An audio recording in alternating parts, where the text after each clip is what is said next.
The day Susan Merriweather walked into the Colfax County Land Office in Cimarron, New Mexico Territory. The year was 1878, and every man in that building fully expected her to turn around and walk right back out. She did not turn around. Susan was 31 years old, a widow of 14 months, and she had driven a buckboard wagon 12 miles through November cold to stand in that office alone with nothing but a leather satchel, a deed written in her dead husband's name, and a fury quiet enough to be mistaken for calm. She was not a tall woman, but she stood like one. Her dark auburn hair was pinned beneath a wool bonnet that had seen better days, and her coat was mended at both elbows. She had green eyes the color of creek water in late summer, and those eyes did not waver when the clerk behind the counter looked up from his ledger, looked at her, and looked back down again as though she had not entered the room at all. She let him do that for exactly 10 seconds. Then she set her satchel on the counter with a sound like a judge's gavel. He looked up again.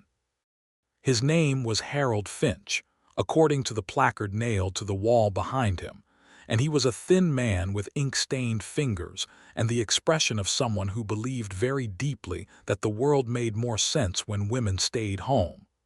"I am here to file a homestead claim," Susan said.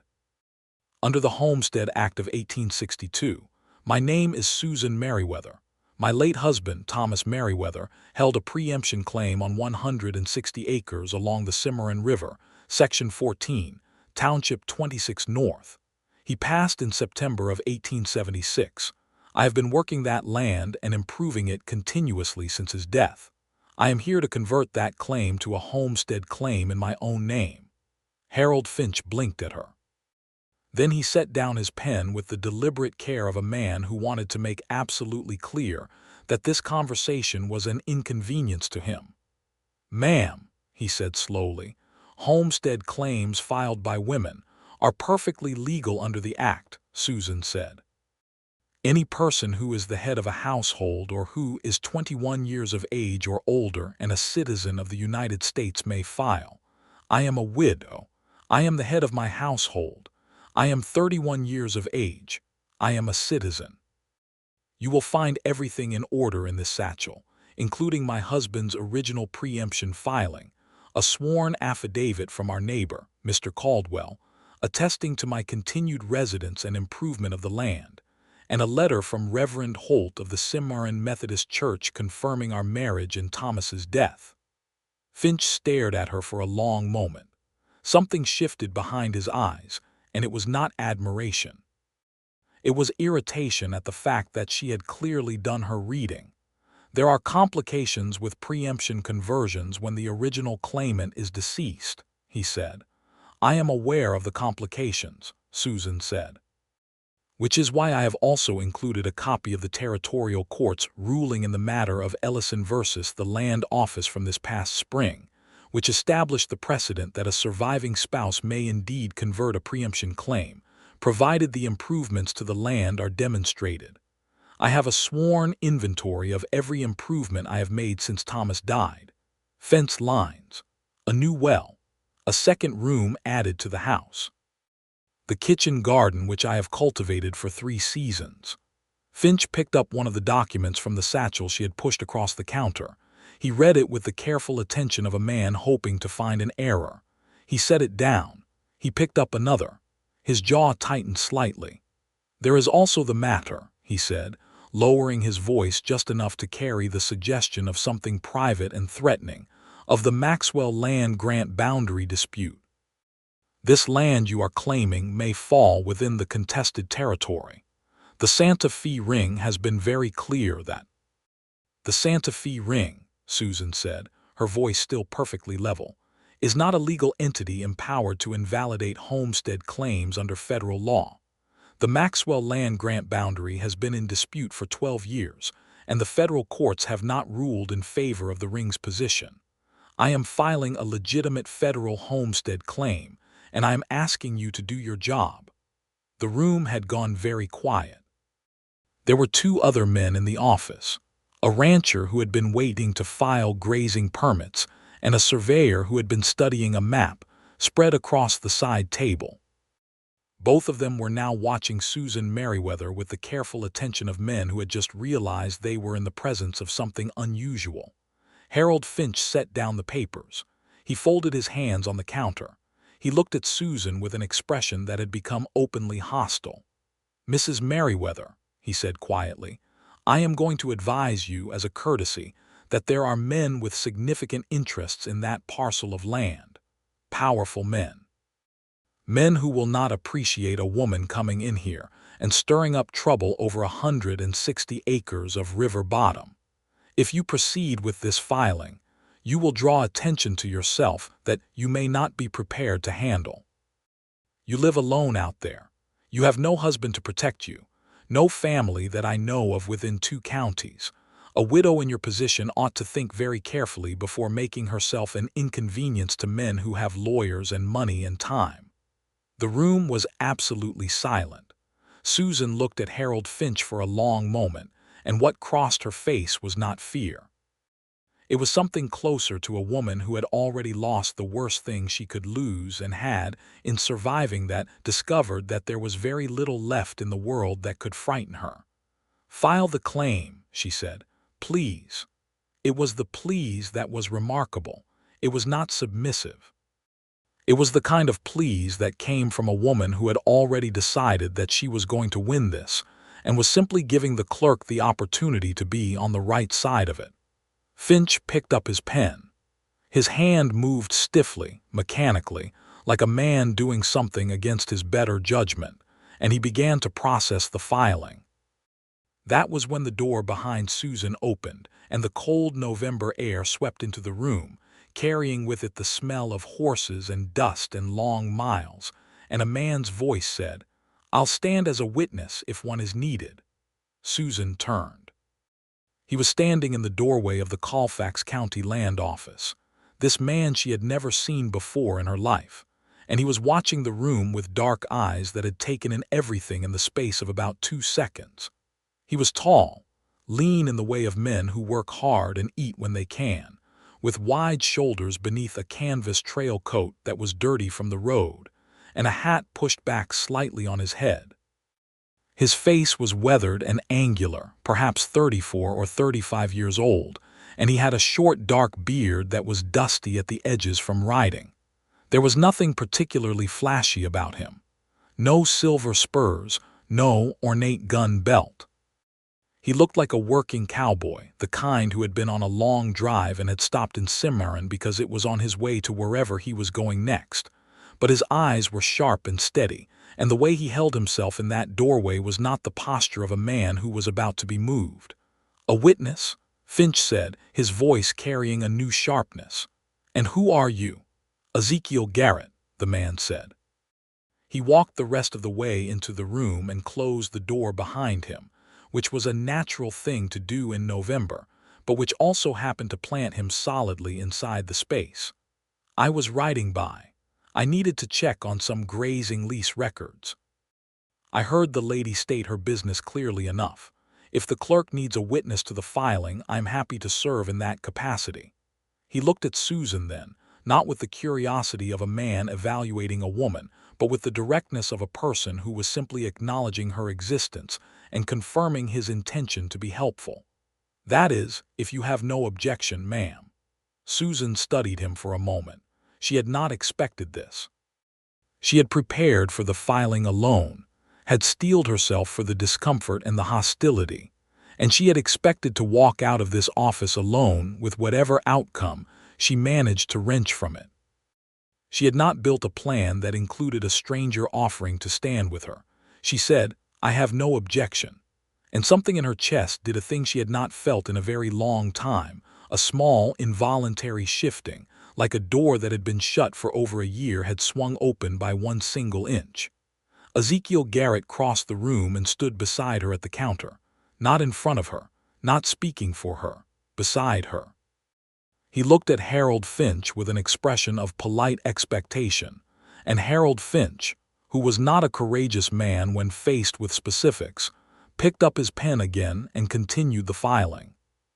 When it was done, when the papers were stamped and dated and the claim was officially entered into the territorial record, Susan picked up her copies with steady hands and put them back in the leather satchel. The rancher in the corner had gone back to his paperwork. The surveyor had folded his maps. Finch was already pretending they did not exist. Susan turned to leave, and Ezekiel Garrett held the door open for her without making a ceremony of it. They stepped out into the cold together, onto the wooden boardwalk that ran along the front of the land office, and the wind came down from the Sangre de Cristo Mountains with a bite to it that reminded Susan that winter was not far behind November. She turned to face him. "Thank you," she said. "I did not expect that." "I know you did not," he said. He was looking at her with a calm frankness that she found disarming. "That clerk was attempting to frighten you." "He was," Susan said. It did not work. The corner of Ezekiel's mouth moved. It was not quite a smile, but it was adjacent to one. "I noticed that." They stood there for a moment on the boardwalk, the wind moving around them, the sounds of Cimarron going on in the street behind them, horses and wagon wheels and the distant metallic clang from the direction of the smithy. "You said you needed to check grazing lease records," Susan said. "I did say that," Ezekiel said. "Did you actually need to check grazing lease records?" A pause. "I was riding by," he said. "I heard your voice through the door. You were making a very clear legal argument. I thought the clerk was going to make trouble, so you came in." "So I came in," he said simply. Susan looked at him for another moment. There was something deeply honest about this man that she could not quite account for, the honesty of someone who had no particular agenda and was simply telling the truth because it was the easiest thing. "My wagon is at the livery on Collison Street," she said. "I have 12 miles to drive before dark." "That is a long way in this wind," he said. "I have driven it before," she said. He nodded. He seemed to understand that this was not a complaint and did not require solving.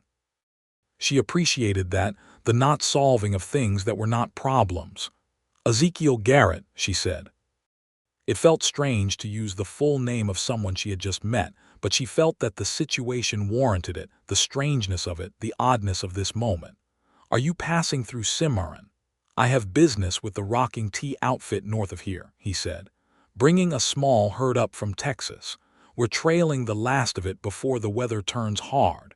I expect to be in the county for another 3 or 4 weeks, depending on conditions." She nodded. She shifted the satchel on her arm and looked down the street toward the livery. "Well," she said. She met his eyes, and there was something in that exchange that was very simple and very complicated at the same time, the kind of look that happened between two people who are strangers and who both know they are about to stop being strangers and are not entirely sure what to do about that. "Thank you again. You did not have to do that." "No," he said. "I did not." "Why did you?"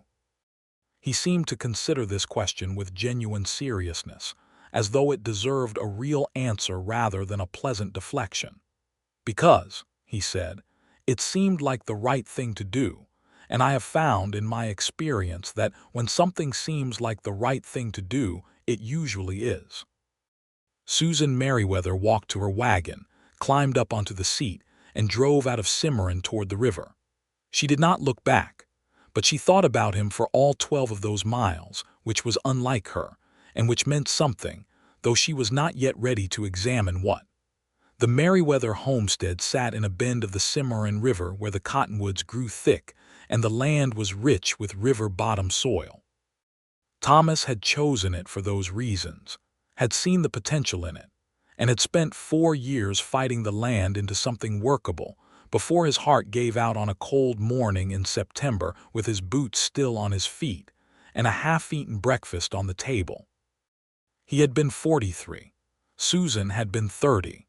She had buried him under the big cottonwood by the river because that was the tree he had always sat under at the end of a long day, and she had stood there for a long time in the September cold and made a decision. She was not going to leave. There were people who told her she should. Her sister in Kansas City wrote letters with the careful suggestion that a woman alone on 160 acres of river bottom in New Mexico territory was making a difficult life for herself.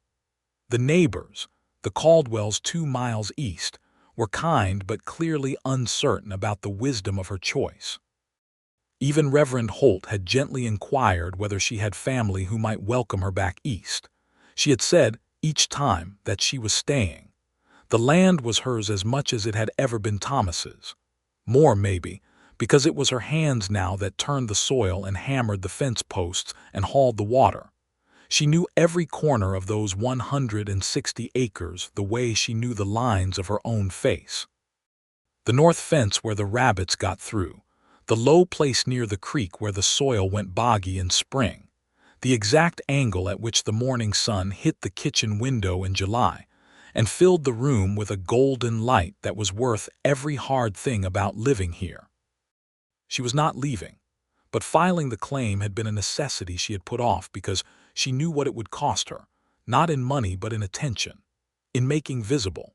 The Maxwell land grant dispute had made this whole part of the territory a contested place, and the men behind the Santa Fe ring, the lawyers and the land speculators and the cattle barons who wanted the river bottom acres for grazing, had a long history of making trouble for small homesteaders who got in their way. Several families in the area had been pressured off their land. Some had received threats. One man, a homesteader named Briggs who had refused to sell, had found his fence lines cut and his cattle scattered, and 6 months later he had sold at a price far below the land's value and moved his family to Colorado. Susan knew all of this. She had filed the claim anyway because the land was hers and because 14 months of grief had given her a very clear sense of what she was and was not afraid of. She came back from Cimarron with the stamped papers in her satchel, fed her 2 horses and her small flock of chickens, ate a simple supper of cornbread and salt pork by the fire, and sat for a long time looking at the flame. She thought about Ezekiel Garrett. His voice first, the way it had come through that door like something solid and reliable. His eyes, which were the dark brown of well-worn leather and held in them a quality of steadiness that she found herself wanting to look at again. The way he had stood beside her, not managing her, not performing gallantry, simply standing there as a fact. She put the thought away and went to bed. But it came back in the morning, uninvited, while she was pulling on her boots in the gray light before dawn. She did not know why that should be. She was a practical woman. She had loved Thomas with a deep and loyal love, the kind of love that is built out of years and work and small shared moments rather than the grand gestures of stories. She had mourned him honestly, and she was not done mourning him. She was not looking for anything, but the thought of Ezekiel Garrett came back anyway, and she let it sit there in the corner of her mind while she went about her morning chores, and she did not quite manage to put it entirely away for the rest of that day, either. 4 days later she was mending the north fence line, the one where the rabbits got through, working with wire and pliers in a cold that had gotten sharper since Monday, when she heard a horse coming along the ranch road. She straightened and turned.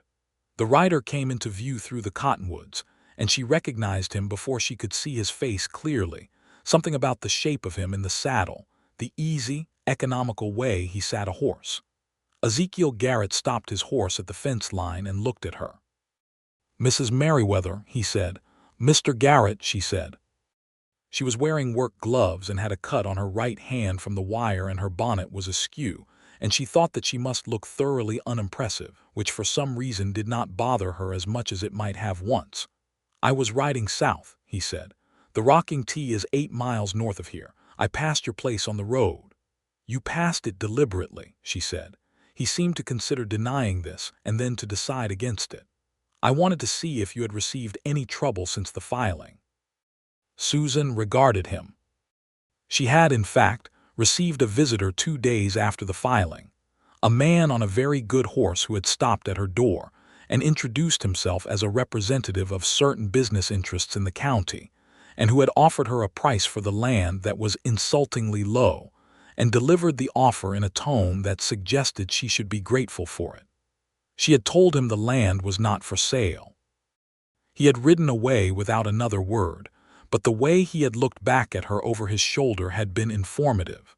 She told Ezekiel this, plainly and without embellishment. He listened with his hands resting on the saddle horn and his eyes steady on her face. When she finished, he was quiet for a moment. "Will they come back?" he said. "Almost certainly," she said. "What will you do?" "Continue to live here," she said. "Continue to improve the land, continue to document everything. The claim is filed, the papers are stamped, the law is on my side." "The law," he said, "has a complicated relationship with power in this part of the territory." "I know that," she said, "but it is still the law and it is still on my side and I intend to use it." He nodded slowly. Then he said, "I have a few hours before I need to be back at the rocking tee. If there is anything useful I can do while I am here, I am willing to do it." Susan looked at him for a long moment. She was not a woman who accepted help easily. She had spent 14 months proving to herself and to everyone watching that she did not need it. But there was something about the straightforward, unadorned way he offered it, no strings visible, no debt implied, that made it feel like a different thing than charity. "The south fence needs new posts on the river end," she said. "The cottonwood roots have heaved 3 of them." "I can do that," he said. He tied his horse at the fence rail, took off his coat, rolled up his sleeves in the November cold without commentary, and she showed him where the posts were, and the tools, and then she went back to her wire mending, and they worked in comfortable silence for the better part of 2 hours. It was an unusual thing, that silence. Susan had been alone for over a year and had grown accustomed to solitude, had in some ways learned to rely on it. But this silence with Ezekiel Garrett did not feel like solitude. It felt like company of the best kind, the kind that does not require you to perform or explain yourself, but simply exists alongside you while both of you do something useful. At midday she made coffee on the kitchen fire and they sat at the table inside, and the afternoon light came through the window and she poured 2 cups and set a plate of cornbread between them and they talked. He told her he was from East Texas, near the Sabine River, the 4th of 5 children on a family farm. He had gone to work as a cowhand at 18 and had spent the last 16 years moving cattle across the Southwest, had learned the land from Colorado to the Rio Grande. He was 35. He had never married, had come close once, and when she asked, gently, what had happened, he said that the woman had made the wiser choice and married a man with a house and a steady income, and he had wished her well and meant it. He asked about Thomas with a directness that was respectful rather than intrusive. Susan found that she could speak about her husband naturally with this man, without the performance of grief that she sometimes felt compelled to provide for people who seemed to expect it. She told Ezekiel about Thomas, about how he had been quietly funny and uncommonly patient, and had made the best biscuits she had ever tasted, and how he had believed in this land with an uncomplicated faith that she had found both admirable and occasionally maddening, because it meant he was constitutionally unable to imagine that anything about their life here would not eventually work out. She said she missed him. She said it simply, because it was simply true. Ezekiel listened to all of this without trying to fill the pauses. When he left in the early afternoon, he said he would come by again if he was in the area and if she had no objection. She said she had no objection. He nodded, mounted his horse, and rode north. She watched him go from the kitchen window, the coffee cup warm in her hands, and recognized that something was beginning, even if neither of them had named it yet. He came back the following Saturday with a length of good rope and a block, and tackle that he had borrowed from the rocking tees equipment shed, saying he had noticed when he was setting the fence posts that the well casing looked like it needed work, and he happened to have experience with wells. She raised an eyebrow at the specificity of the equipment. He looked completely untroubled by her raised eyebrow. He spent 3 hours at the well. She spent those 3 hours in the kitchen making an actual meal, a real one, roasted chicken from one of the older hens and dried apple pie made with the last of the summer's canned apples, because she had supplies from town, and because she could, and because, she admitted to herself with a certain brisk honesty, she wanted to feed him something good. When he came in and saw the spread on the table, something crossed his face that was not quite surprise and not quite emotion but was in the neighborhood of both. "Mrs. Merriweather," he said, "you did not need to do this." "I know I did not," she said. "Sit down." He sat, they ate. And then they talked again. the way they had the week before, easily, ranging across subjects, moving from practical things to less practical things in the natural way of two people who find that the other one has something interesting to say. She told him about the land grant dispute in more detail, the history of it, how the Maxwell land grant had been sold and resold, and its boundaries had been claimed by its owners to extend over vast tracts that small homesteaders and ranchers had been using for years, how the Santa Fe Ring, a network of lawyers and politicians and land speculators, had been manipulating territorial government and the courts to serve those large land interests, how homesteaders throughout the Cimarron Valley had been harassed and threatened and in some cases driven off their land. She told him about the Colfax County War, which had been simmering for years and which had touched every family in the area. He listened seriously, asking questions that were intelligent and specific. He had been in the territory long enough to have heard versions of this from multiple directions, from the large ranchers who saw the homesteaders as squatters, and from the cowboys who worked for those ranchers, and had their own complicated relationship to a system that kept them perpetually employed but perpetually landless. "I have always been on the landless side," he said quietly, near the end of the meal. "I have worked other men's land my whole life. I know what it costs a person to have something of their own." Susan looked at him across the table. The firelight was behind him and the kitchen window was dark with early evening, and she thought that he was a good man. She was not sure why she was certain of it, but she was. She trusted very few people on short acquaintance, but she trusted this. "Then you understand," she said, "why I will not leave." "Completely," he said. He helped her wash the dishes, which surprised her. A cowboy standing at her basin washing a dish with the careful competence of a man who had cooked for himself for enough years to know that washing up was part of the process. Then he put on his coat and his hat and shook her hand at the door, because handshakes were what they were doing, and she noticed that his hand was warm and large and held hers with exactly the right amount of pressure, enough to be real, not enough to be a thing. He rode out into the dark and she closed the door and stood in the kitchen for a moment in the pleasant wreckage of a good meal and good company, and she pressed her hand flat against the table and breathed carefully. She was not ready, she told herself. But she was aware that readiness had a way of becoming irrelevant when something was already, quietly, in motion. He came back the next Saturday, and the Saturday after that, and then on a Wednesday because he had ridden out with the rocking T hands to check on some cattle, and found himself on the South Range looking at the smoke rising from her chimney on the other side of the river, and had ridden across before he had consciously made the decision to do so. She was churning butter in the yard and she looked up and saw him coming and felt a warmth spread through her chest that was familiar in its shape and foreign in its object, and she was honest enough with herself to name it. She was developing feelings for Ezekiel Garrett, real ones. The kind that gathered quietly over weeks of shared meals and work and talk, and came to announce themselves only when you looked up and saw the person coming and felt the specific gladness of it. She finished the butter.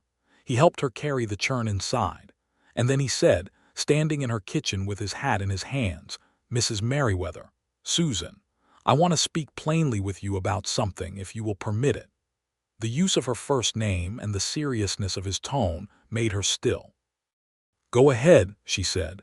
He turned his hat slowly in his hands.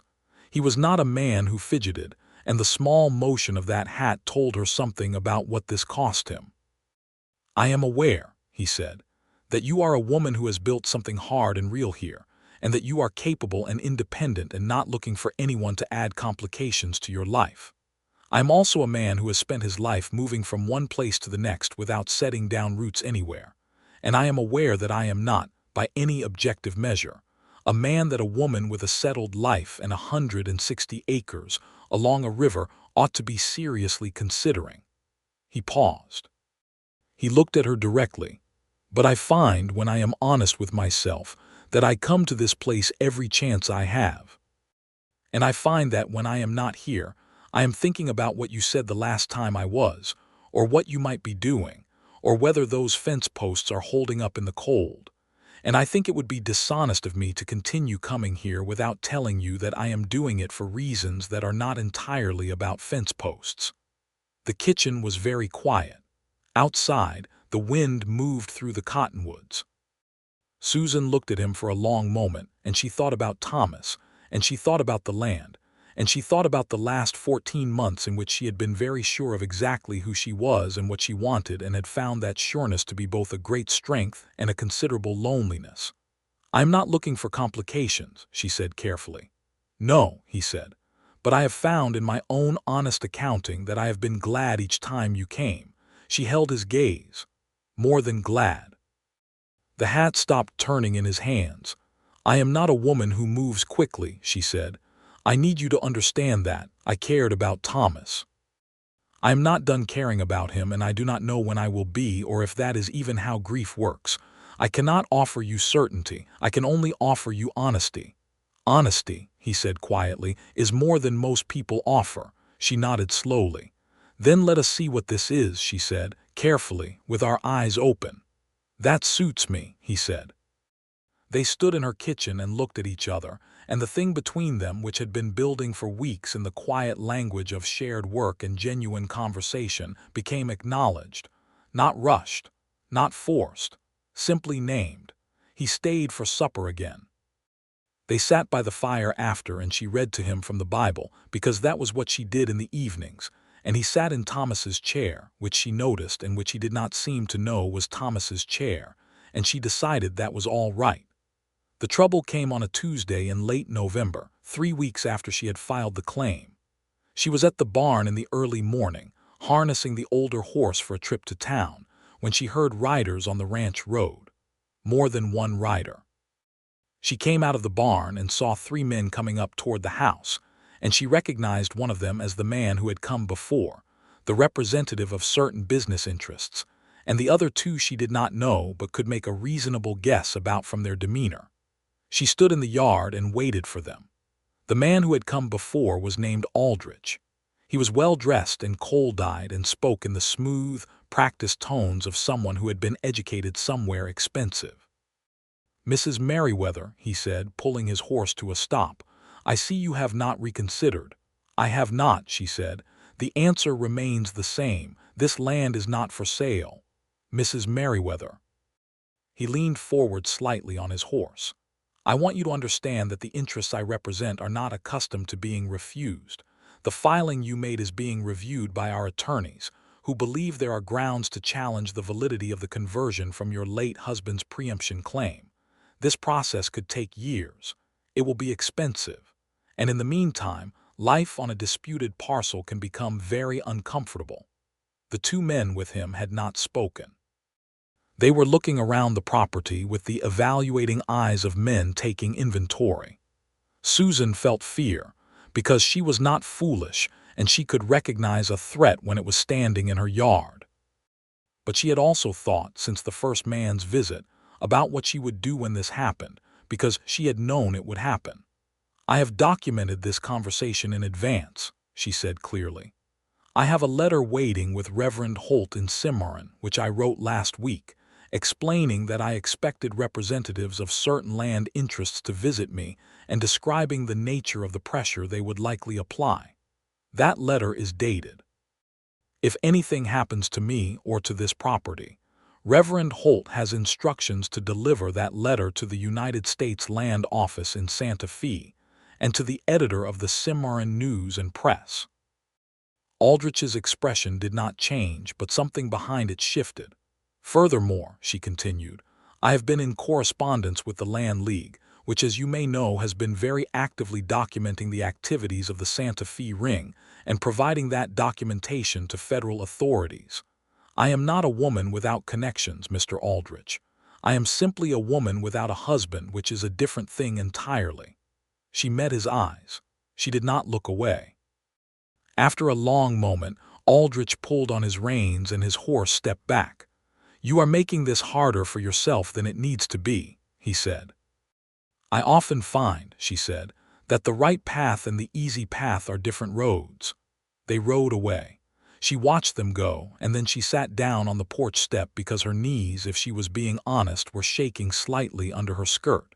She sat there in the cold for a full minute, breathing. She had not invented the letter to Reverend Holt. She had actually written it, the week before, in a moment of practical clarity.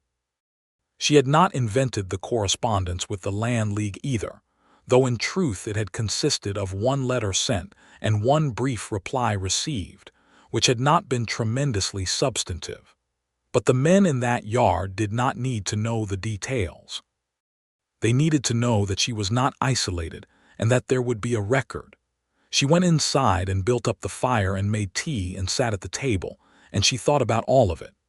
2 hours later, when she had settled herself and was back at the kitchen table writing in the small ledger she kept for recording her daily work on the property, she heard a horse in the yard and looked out the window.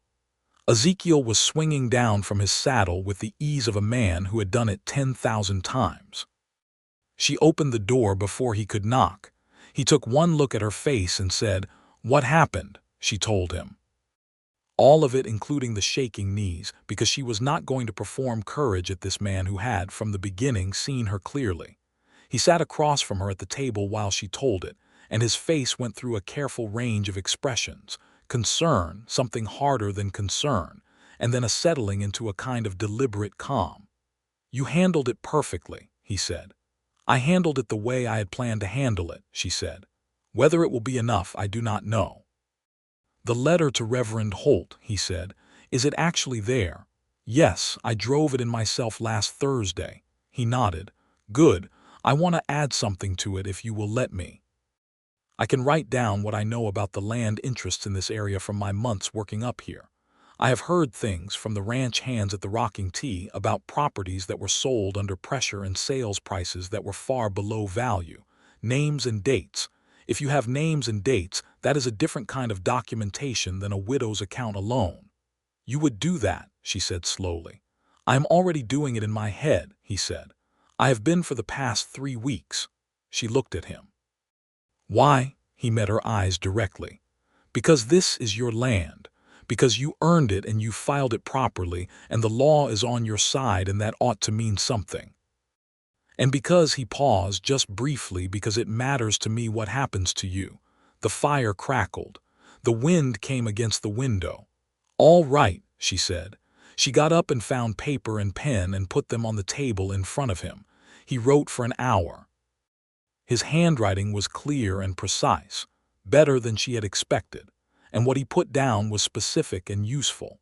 Dates and conversations and property transactions he had heard discussed by the Rocking T foreman and the ranch hands.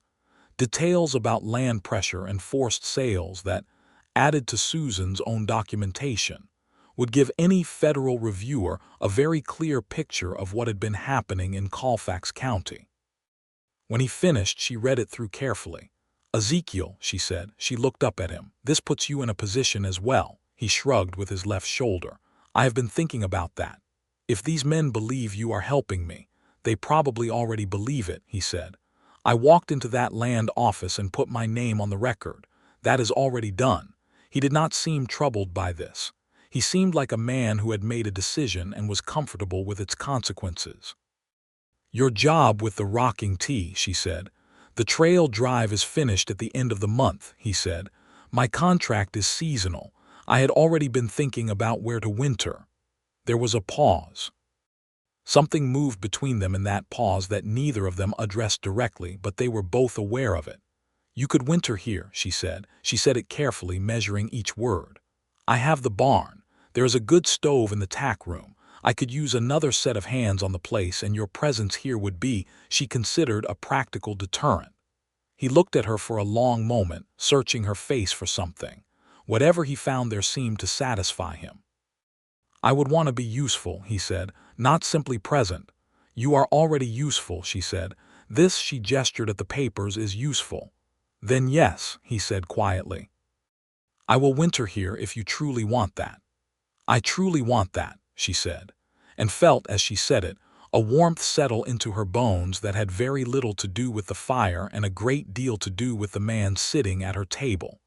December came in cold and clear over the Cimarron Valley, and with Ezekiel working the property, the place took on a different quality. Not that Susan had let it fall behind, she had not, but there were things that were easier with two people and things that simply went faster, and the result was that by mid-December the north fence was fully repaired. A damaged section of the barn roof had been replaced, the root cellar had been restocked and properly sealed against the cold, and the firewood pile was larger than it had been in 2 winters. He was a capable man with his hands. He was also, she discovered, a man with a gift for patience in its rarest form, the patience that waited without pressure, that was simply present without demanding anything in return for its presence. He did not rush her. He did not interpret her moments of quiet grief for Thomas as rejection. When she set a place at the table for 2, she was aware every time that it was a new thing, and she was also aware that he was aware of it, and that he received it as the gift it was without making it heavy. They had a rhythm, the 2 of them, that developed over the weeks of December with the natural ease of 2 people who are well matched in their habits and their dispositions. She rose early. He rose earlier, had the fire built up and the horses seen to by the time she came into the kitchen. She cooked breakfast. He cleaned up. She kept the books for the farm, planned the work, tracked the supplies. He executed what needed doing with the quiet efficiency of a man who had worked his whole life and did not need to be told the same thing twice. In the evenings they sat by the fire. She read. He mended tack or worked on a piece of leather harness, or occasionally, she noticed, read from her small collection of books, which he handled with a care that told her he was a man who had not always had access to books and who valued them for that reason. One evening in the 2nd week of December, he asked her to tell him more about herself, not the practical facts he had already gathered, but the earlier parts. She told him about growing up in Missouri, the second daughter of a schoolteacher father who had believed firmly in educating his daughters the same as his sons, which was where the legal reading and the precise thinking had come from. She told him about meeting Thomas at a church social when she was 19 and marrying him at 21. She told him about the decision to come west in 1873, the wagon journey, the first terrible winter in the territory when she thought they had made a catastrophic mistake, and then the spring, the astonishing green spring of 1874 when the cottonwoods came out and the river ran clear and she had stood in the doorway of their new house and known, with a certainty she could not explain, that this was home. "Do you believe in that?" she asked him. "Knowing a place is home." He was quiet for a moment, looking into the fire. "I have not experienced it," he said honestly. "I have lived as a man who moves. I am not sure what home feels like." "What does it feel like to you?" she said. He looked up from the fire and looked at her, and the firelight was on his face, and she could see him thinking with a fullness and seriousness that she had come to recognize as characteristic of him, the way he genuinely considered things before speaking. "Something like this," he said. It was very quiet. "Something like this feels closest to what I imagine it is." She held his gaze for a beat longer than was strictly casual, and then she looked back at her book, but she was not reading. Her heart was doing something large and gentle and insistent in her chest, and she sat with it for the rest of the evening with a kind of careful wonder. The challenge to her land claim came in January, formally, as a legal notice delivered to her door by a county official who had the decency to look embarrassed about it. The attorneys representing the Maxwell Land Grant Company had filed an objection with the Territorial Land Office, arguing that the parcel in question fell within the outer boundary of the Maxwell grant, and that her homestead claim was therefore invalid. She read the notice at the kitchen table with Ezekiel across from her, and when she finished reading it, she set it down and looked at him. "Well," she said. "Well," he said. "I knew this was coming," she said. "I have been preparing for it." "What do you need?" he said. She pulled out the ledger in which she kept her documentation. "I need to write to a lawyer," she said. "There is a man in Santa Fe, Howard Birch, who has been handling homesteader cases against the grant claims. I have his name from the Land League correspondence, and I need to write to the Federal Land Office in Santa Fe directly, attaching the evidence we have compiled. She tapped the leather satchel. And I need to write to the editor of the Cimarron News and Press, because sunlight is the best disinfectant for this kind of thing.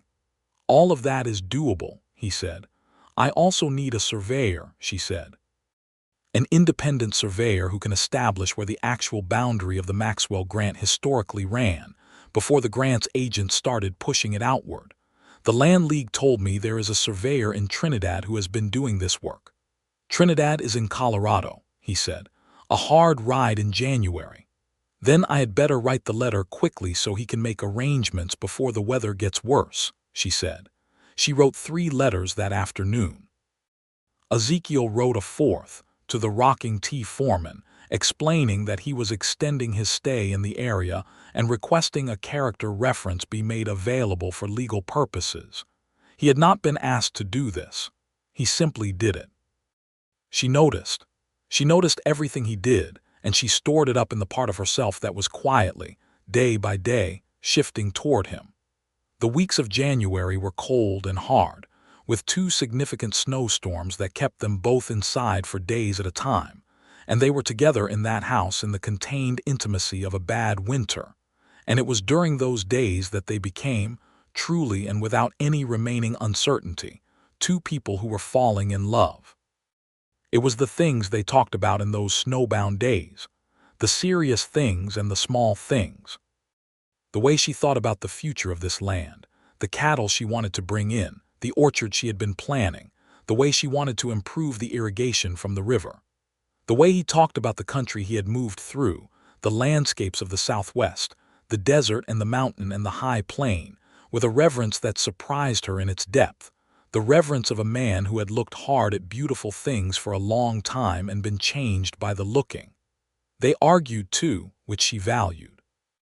He thought she was taking too many risks with the legal fight, and should approach the territorial governor's office directly and earlier than she had planned. She thought he was underestimating the effectiveness of the paper trail she was building and the federal jurisdiction angle. They went back and forth on it for the better part of an evening with rising feeling on both sides, and then they worked out a compromise that incorporated elements of both approaches. And afterward, there was a silence that had the particular quality of 2 people who have just discovered that fighting with each other is also, in its way, satisfying.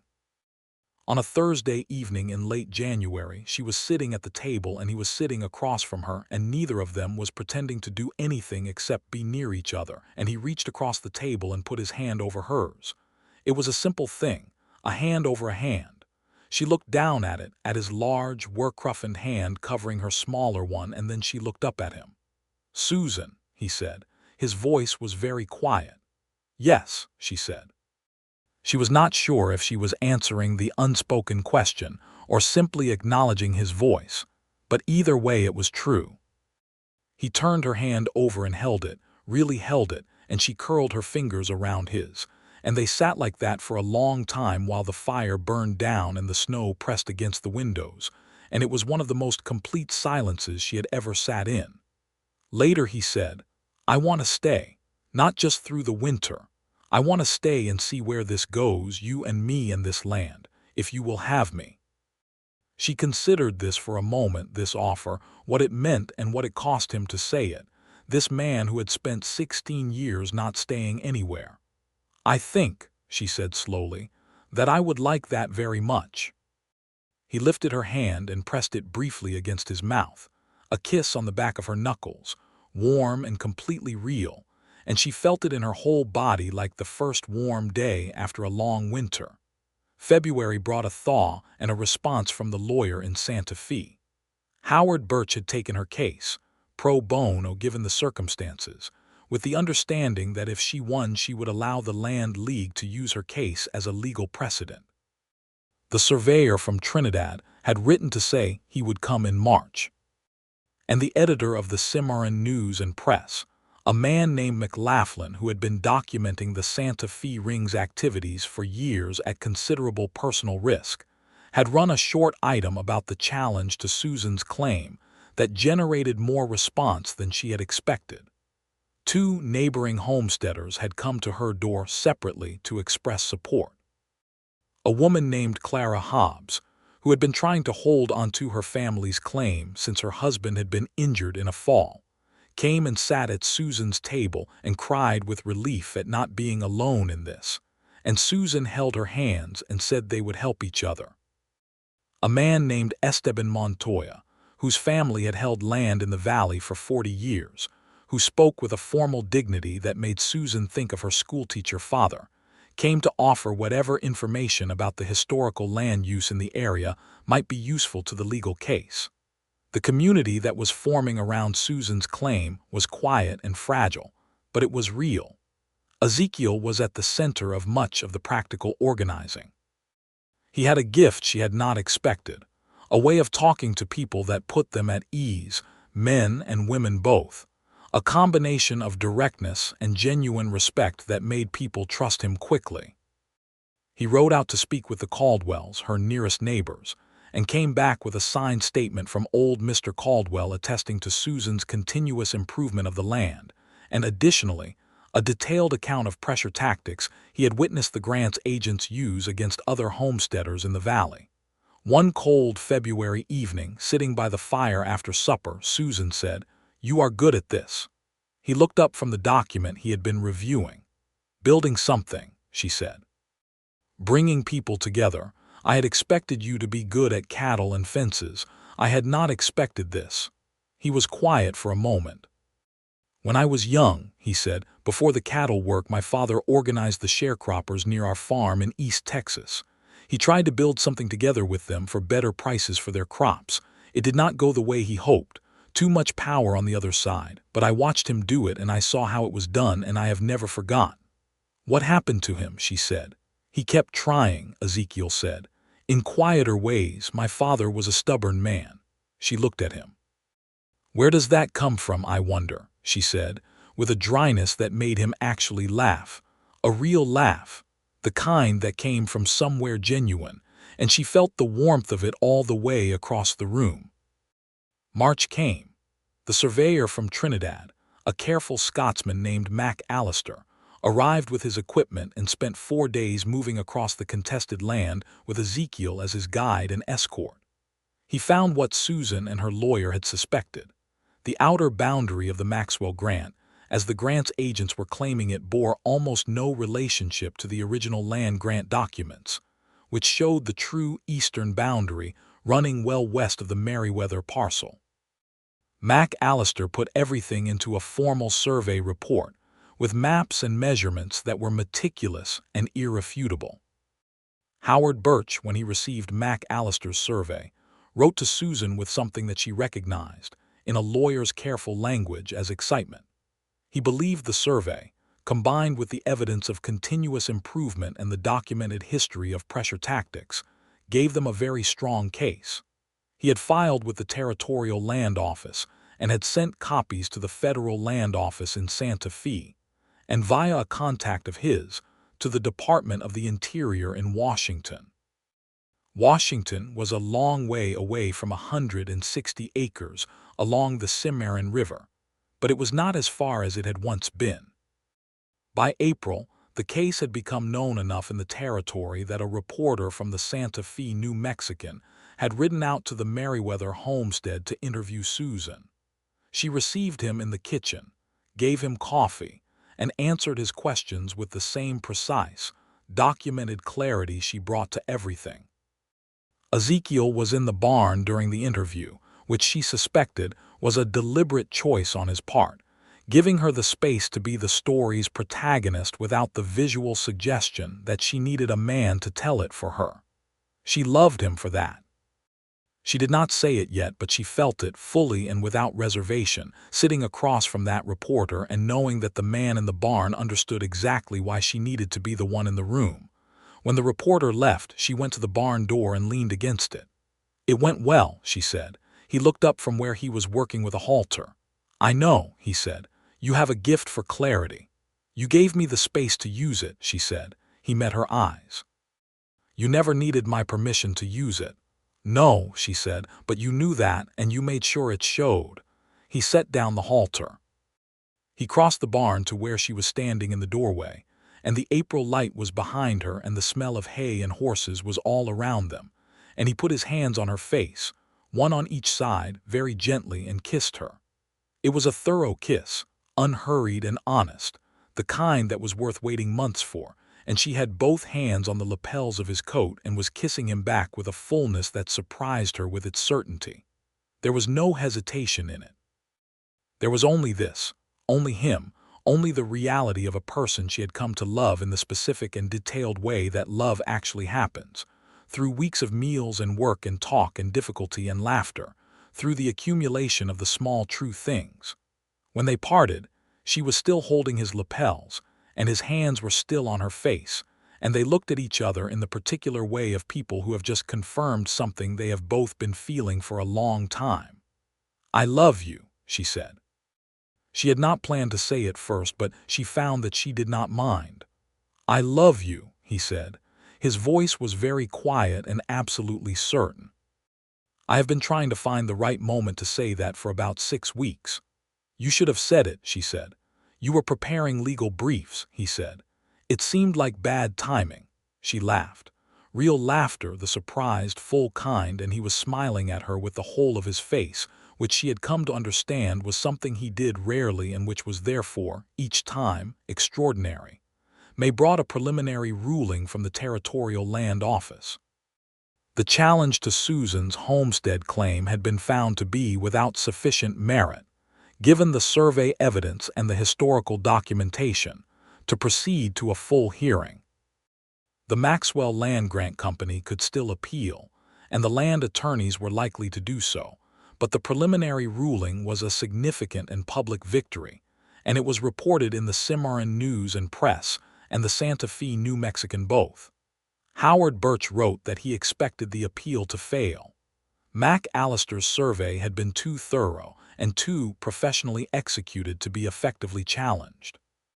The Federal Land Office in Santa Fe had taken notice of the case, and it was now part of a larger federal review of the grant boundary claims that had the potential to help every homesteader in the contested area. Susan stood in her kitchen and read Birch's letter 3 times. Then she folded it carefully and put it in the leather satchel that held all the papers from this fight, and she went out into the May morning, which was brilliant and warm, the cottonwoods in full leaf and the river running high from snowmelt, green and silver in the morning light. Ezekiel was at the fence line, doing what he did, keeping the property working. She walked out to him across the new spring grass. He looked up when he heard her coming and read her face instantly. "Good news," he said. "Very good news," she said. She handed him the letter, he read it, he folded it, he handed it back. He looked at her with the dark, steady eyes that she had been looking into for months now and knew as well as she knew her own reflection. "I told you the law was on your side," he said. "You did," she said. "You were right. You were right first," he said. "You were right in that office in November when you walked in and put your satchel on the counter and told that clerk what the law said." "I was scared," she said. "I know," he said. "You did it anyway. That is what courage actually is." She looked at him, this man standing in her fence line in the May morning, dirty-handed and sun-weathered and absolutely certain in his love for her. "Ezekiel," she said, "I want to ask you something." He set down his tools and turned fully toward her, giving her his full attention as he always did. "I want to ask you," she said carefully, "whether you would consider making this permanent, not wintering here, not staying for the case, staying. As this land's co-owner and she paused, my husband, if that is something you would want." The silence lasted several seconds, and in those seconds she saw everything cross his face, the surprise, the depth of feeling, the certainty. "Susan Merriweather," he said, and his voice was rough with something that was not sadness. "There is not a single thing on this earth I would want more." She closed the distance between them, and he wrapped his arms around her in the morning sunshine, strong and real, and she pressed her face into his shoulder and felt the solidity of him and breathed.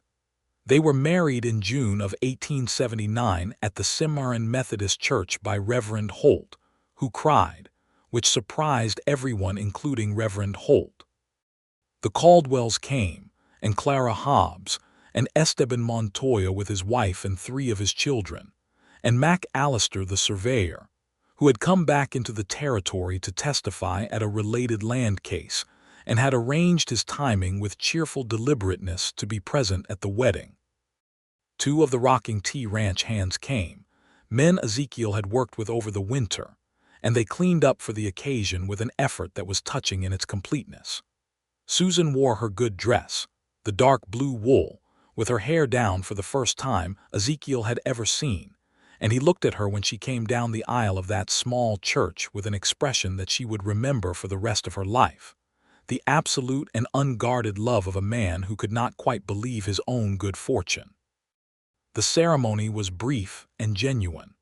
Reverend Holt asked them the traditional questions, and they answered with the seriousness of 2 people who had thought carefully about every word. When he pronounced them husband and wife, the small congregation made a noise somewhere between a cheer and a collective exhale. Ezekiel kissed her in front of God and Reverend Holt, and the Caldwells and Clara Hobbs and Esteban Montoya and the ranch hands, and it was very thorough, and someone in the pews said something approving that made everyone laugh. They had a small celebration at the Caldwells' place afterward, long tables in the yard, and Clara Hobbs had baked 3 pies and Esteban's wife had brought tamales wrapped in corn husks, and the Caldwell boys had rigged a fiddle between them, and there was dancing in the yard until the stars were thick overhead.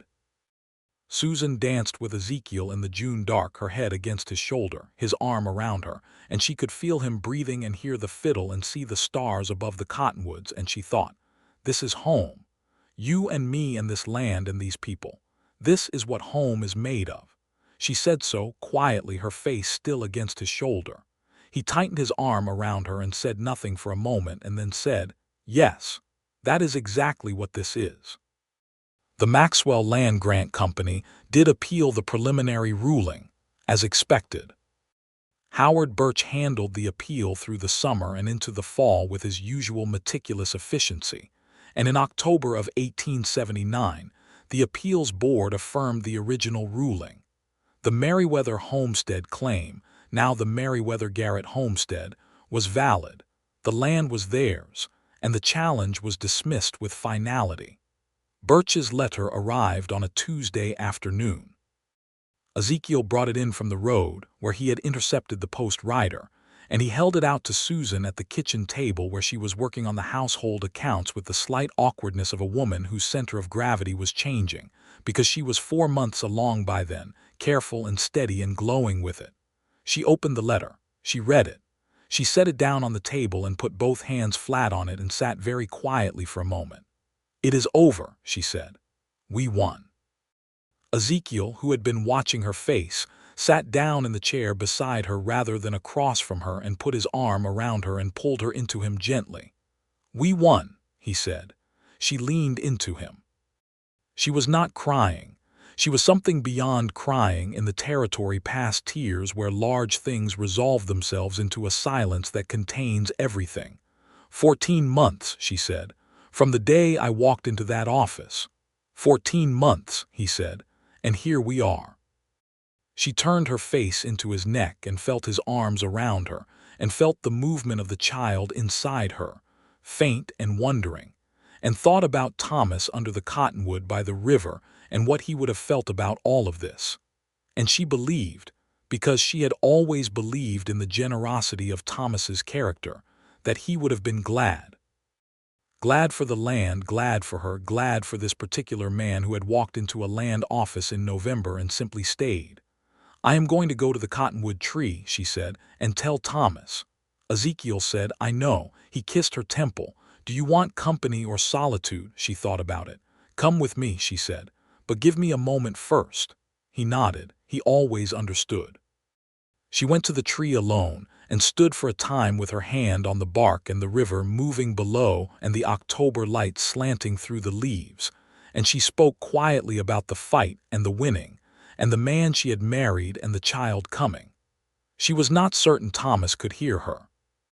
She was uncertain about many theological questions, but she believed in the reality of love and in the persistence of memory, and in the fact that the people we have loved become part of the land we stand on. And so, she spoke to Thomas through the tree and through the river, and through the ground her feet were on. And when she was finished, she felt light in the way of someone who has set something down that they have been carrying for a long time. Ezekiel came and stood beside her. He took off his hat and held it at his side, and he was quiet for a moment looking at the simple wooden marker Susan had placed there. "He chose well," Ezekiel said finally. "The land, the woman." "He did," she said. She took Ezekiel's free hand. "And so did I." He looked at her with the direct, uncomplicated love that was his particular gift to her, the love of a man who saw her exactly as she was and found exactly what he saw to be what he wanted. "Let's go home," she said. They walked back to the house together, hand in hand, across the October land, the cottonwoods golden above the river, the smoke rising from the chimney where the fire was going inside, the horses in the well-repaired barn, the new fence lined straight against the sky. The winter of 1879 into 1880 was a good one on the Merriweather Garrett homestead. Hard in the way that all winters were hard, the work of keeping animals alive and the house warm and the supplies from running short, but good in every way that mattered. Ezekiel had taken to the farming side of the operation with the same focused efficiency he brought to everything, and they had put in a proper kitchen garden the previous spring, whose harvest had gone into the root cellar in quantities that Susan counted with deep satisfaction. He had also begun the first stages of the orchard she had been planning, 20 young apple and pear trees planted in a row along the south side of the property, where they would get full light. She had become, by December, very visibly pregnant, moving through her days with the careful deliberateness of a woman who was enormously competent, and finding that competence occasionally at odds with a body that had its own plans. Ezekiel had taken on a greater share of the physical labor without comment, and had additionally taken to appearing in the kitchen at breakfast with food already made, which was not something she had asked for, but which she found she received with complete gratitude. One January morning before dawn she woke him. He was awake and dressed and had ridden to the Caldwells for Clara Hobbs, who had some experience with births, in under 20 minutes. The birth was long and tiring but uncomplicated in the essential way. Clara was steady and knowledgeable and calm, and Ezekiel waited in the kitchen and Susan could hear him, occasionally, walking back and forth in a way that told her he was not as calm as Clara but was keeping himself together admirably. Just after noon on a cold January day in 1880, their son was born. He came into the world with emphatic opinions about the whole enterprise, loudly expressed, and Ezekiel, when Clara brought him to the kitchen doorway and held out the wrapped bundle, looked at the baby with an expression that Susan, watching from the bed with exhausted and complete love, would never forget for the rest of her long life. He came to her bedside and sat beside her, and she watched him hold his son for the first time, this man who had lived 16 years moving across the Southwest with no fixed point, holding this small and enormously present person with both hands as though he were the most valuable thing he had ever been given to carry, which he was. "What shall we call him?" She said. He looked at the baby, he looked at her. "Thomas," he said, "if you would like that." She felt tears, the first real ones since the legal ruling in October, not the tearfulness of pregnancy but the deeper kind, the kind that came from a place where grief and gratitude lived together in the same room. "Yes," she said, "I would very much like that." Thomas Ezekiel Garrett came home to the homestead bearing both his father's middle name and the name of the man whose belief in this land had made it possible, and he grew in the way of babies, enormous and fast and thoroughly consuming, and the house along the Cimarron River was full of him in every season. By the spring of 1881, Susan was well enough recovered, and the homestead well enough established that she and Ezekiel began the work of the orchard properly, the young trees from the previous year needing the careful attention of their first growing season. She had applied to the Territorial Agricultural Extension, which was a new and somewhat experimental enterprise in New Mexico territory, for information on apple varieties suited to the elevation and the climate, and had received a useful pamphlet and a surprising letter from a woman in Taos who was also running an orchard alone, and who became, over the following years, a correspondent and eventually a friend. The cattle side of the operation was Ezekiel's particular domain. He had used his savings from the rocking tea years, combined with a modest amount Susan had put by from the sale of surplus grain and vegetables the previous fall, to purchase a small starter herd, 12 cows and a good bull, in the spring of 1880. By 1881 the herd had grown to 18, and he was talking with calm practicality about the grazing capacity of the land and the pace at which they could expand responsibly. He was, Susan thought, watching him at the supper table one April evening with Thomas on her lap and Ezekiel going over the grazing figures in the ledger, the most practically sensible man she had ever known. Not in a dry or unfeeling way, but in the way of someone who understood that dreams required infrastructure, that love required work, that the life you wanted was built from the specific and detailed action of every particular day. He looked up from the ledger and caught her watching him and gave her the small, warm look that was entirely for her. "The north pasture should support another 4 head by fall," he said. "I was not thinking about the north pasture," she said. He set down the pen. "What were you thinking?" "That I am very glad you rode past that office in November of 1878, she said. Something moved through his face, warm and deep. "I was not riding past it," he said. "I had been circling the county for a week trying to find my nerve." She blinked. "What?" He leaned back in his chair, which creaked. "I had heard about the filing from one of the ranch hands who had been in town that day. He said a widow had walked into the land office alone and laid out the law to the clerk like she had memorized it. He was impressed is not quite the right word. Amazed, maybe. He could not stop talking about it at supper that night. And," Susan said slowly, "and I kept thinking about it," he said. "I went to town on other business the next day and the day after. On the 3rd day I came by on the road and I could see the land office door from the street, and I kept riding. On the 4th day I stopped in front of it and almost went in and then did not." "Ezekiel Garrett," she said. "On the 5th day," he said, "I heard your voice through the door and I went in." She stared at him. Thomas had fallen asleep on her lap and was making the small sounds of a sleeping baby, entirely indifferent to the revelation happening above him. "You had been circling for a week," she said. "I had been circling for a week," he confirmed. "Because of a story about a widow in a land office. Because of a story about a woman who stood alone in an office full of hostile men and told the law back to them from memory." He looked at her across the table with the steady honesty that had been the first thing she trusted about him.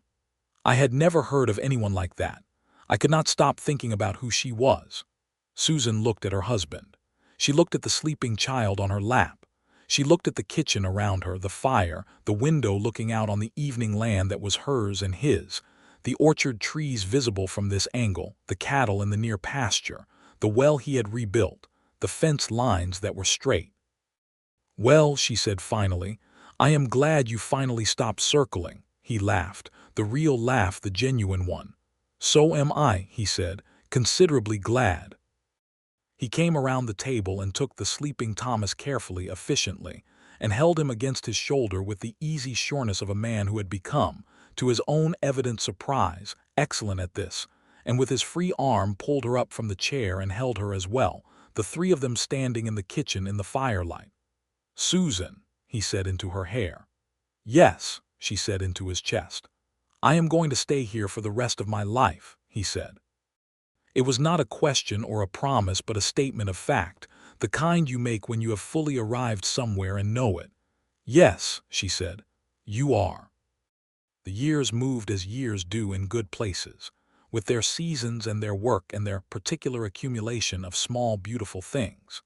In 1883, they had a second child, a girl, dark-haired and opinionated from her first hour, who they named Margaret for Susan's mother, and who at 2 years old had already indicated a strong preference for the barn over the house, and a fascination with the horses that Ezekiel encouraged with the fond permissiveness of a father who recognized a kindred spirit.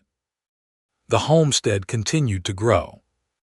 The herd reached 40 head by 1882, and they built a proper cattle operation with a bunkhouse for the 2 hired hands Ezekiel brought on, a young man from the Cimarron area and an older Mexican cowhand named Felipe, who had worked cattle his whole life and who took Thomas, at 3 years old, under a particular mentorship that involved teaching him the Spanish names for everything and teaching him to sit a horse before he was reliably walking without falling, which Susan observed with the mixed feelings of a mother who deeply approved of the education and remained permanently anxious about the proximity to large hooves. Howard Birch wrote in 1882 to inform them that the larger federal review of Maxwell land grant boundaries had concluded with a ruling that significantly limited the grant's valid territory, a ruling that protected dozens of homesteader families throughout the Cimarron Valley. Susan's case, he wrote, had been one of the specific precedents cited in the final federal determination. He thanked her for her courage and her meticulous documentation, and said that the record she had built had been an invaluable contribution to the larger fight. She read this letter to Ezekiel at the supper table with Thomas, who was 2 and not following the content but attending to her voice with wide brown eyes and with the new round weight of Margaret in her body. "The Land League wants to know," she said, "whether I would be willing to write an account of the case for their newsletter." "Will you?" he said. "Yes," she said. She set the letter down. "I think other women should know that it is possible, that you can walk into that office alone and make them do their job. That the law can be on your side if you know what the law says." He looked at her with the look she had come to think of as particularly his, the one that was warm and proud and certain all at once. "Write it well," he said. "I always write things well," she said, with a dryness that made him smile.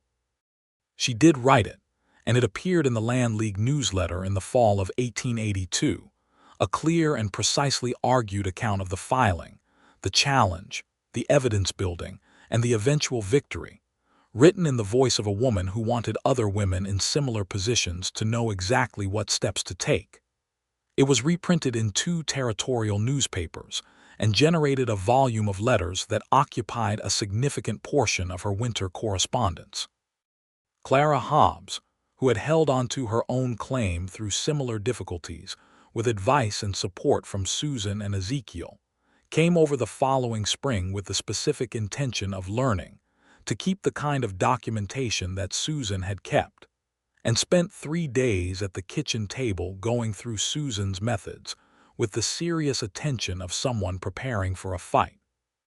Esteban Montoya's family, whose historical land use she had incorporated into the legal case, sent word in 1883 that they had finally received a formal acknowledgement of their own land rights from the territorial government, a decades-long injustice partially addressed, though Susan and Ezekiel both understood that partial was not full and acknowledged was not the same as remedied, and that there were layers of wrong in the history of this territory that one homestead fight could not fix. "But you did what you could do. You held your land, you built your case. You stood in the office and said the law. And you found, sometimes improbably and completely, that someone walked through the door and stood with you.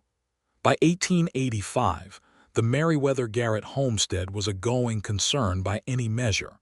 The cattle herd had stabilized at 52 head, well managed and healthy. The orchard had its 3rd bearing year, producing a surplus of apples that Susan processed into preserves and dried rings, and a very successful apple brandy that Ezekiel made in a small still he had built from plans he ordered from a catalog, and which he sold in modest quantities to a few trusted establishments in Cimarron, with a quiet satisfaction that she found endearing. Thomas was 5 and already his father's shadow, following Ezekiel around the property with intense attention, asking questions in the rapid-fire way of a child who has discovered that the world is full of information and that his father has much of it. He had Thomas Merriweather's quietness and Ezekiel's steadiness, and some quality that was entirely his own, a particular quality of noticing things. The way he would stop in the middle of a field and point at something in the grass or the sky that no one else had seen, and describe it with a child's vocabulary that was not quite adequate to the precision he was reaching for. Margaret was too and ferocious. She had inherited Susan's green eyes and her hair, and her particular quality of doing exactly what she intended to do without visible concern for what anyone else thought about it, which was exhausting and magnificent, and made Ezekiel laugh in the helpless way of a man who had met his match in a 2-year-old. On a warm September evening in 1885, the cottonwoods beginning to go gold along the river, Susan and Ezekiel sat on the porch after supper, while Thomas and Margaret played in the yard with the particular creative energy of children who have been inside all day and are making up for it. The sky over the Sangre de Cristos was the particular red and gold of a New Mexico September evening, enormous and clear, and the river made its sound below, and the horses were in the pasture, and the smoke from the chimney went straight up in the still air. Susan was leaning against Ezekiel's shoulder and his arm was around her, and they had been talking about the fall work, the cattle to be sorted, the last of the orchard fruit to be processed, the hay to be laid up against winter, and now they were quiet in the way they had always been good at being quiet together. Thomas ran across the yard after a grasshopper. Margaret, who could not quite keep up with him, attempted the run anyway and fell directly onto her padded seat and looked at the sky for a moment with an expression of philosophical assessment, then got back up and continued the pursuit. "I want to tell you something," Ezekiel said. She did not move from his shoulder. "Tell me." "I was thinking today," he said slowly, "about the day I came into that office." She waited. "I have thought about it many times," he said. "What I would have done if I had not come in, if I had kept writing, and I cannot," he stopped. She could feel him searching for the words. "I cannot make it real in my imagination, the version of my life in which I kept writing. It seems like a description of someone else, not me." "Because you did not keep writing," she said. "Because I did not keep writing," he said, "but also because I think some things are so right that even imagining them differently does not quite work. It does not feel like an alternative, it feels like a contradiction." She lifted her head from his shoulder and looked at him in the evening light. "I feel that way about this land," she said. "I always have. It is not just mine. I have always been its as much as it has been mine." He looked at her. "And you," she said, "I feel that way about you." He took her face in both hands, the way he had done in the barn on that April morning years ago, careful and complete. "Susan," he said.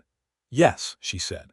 He kissed her as the last red light left the Sangre de Cristos and the first stars appeared over the cottonwoods and their children ran in the yard below, and the river moved the way it always moved, steady and constant and indifferent to everything human except to be there, always there, running alongside the life being built on its banks. When she was 38 and he was 42 and Thomas was 8 and Margaret was 5, Susan found herself one morning staring at the evidence of a new pregnancy with a combination of surprise and a deep, uncomplicated joy. She told Ezekiel at breakfast. He set down his coffee cup. He looked at her across the table for a long moment. "Are you glad?" he said. "Yes," she said. "Entirely." He reached across the table and covered her hand with his, and the smile that crossed his face was the whole one, the full one, and it still did what it had always done to her chest. Their third child, a boy, was born in the summer of 1888, and they named him James, and he came into a household that was full of people and work and noise and love in its most functional and daily form, and he received all of it with the placid good humor of a baby who could tell that the world into which he had arrived was a good one. Thomas, at 8, received his baby brother with the serious responsibility of an eldest child who had been told something important was expected of him. He was, in fact, very good with James, holding him with a careful gravity that made Susan think, with a mixture of pride and tenderness, of Ezekiel holding Thomas for the first time in that January kitchen 8 years gone. Margaret was 5 and regarded the new baby with a scientific interest that gave way, over the following weeks, to a possessive affection that she expressed by sitting beside him, whenever he was laid down, and placing her hand on his chest with a proprietary seriousness that the baby found either comforting or simply acceptable. It was difficult to tell with James.